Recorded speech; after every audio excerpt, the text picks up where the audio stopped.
What's the meaning of Canadian football?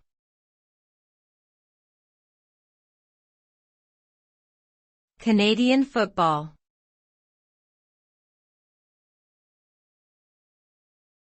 Canadian football.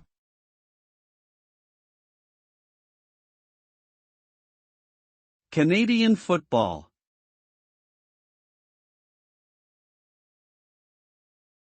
Canadian football.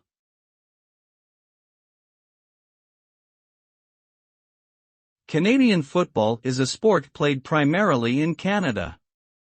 It is similar to American football, but with significant differences in rules, field size, and number of players. The game is played on a field that is 110 yards long and 65 yards wide, with end zones that are 20 yards deep. Each team has 12 players on the field at a time, and the ball is larger and slightly differently shaped than an American football.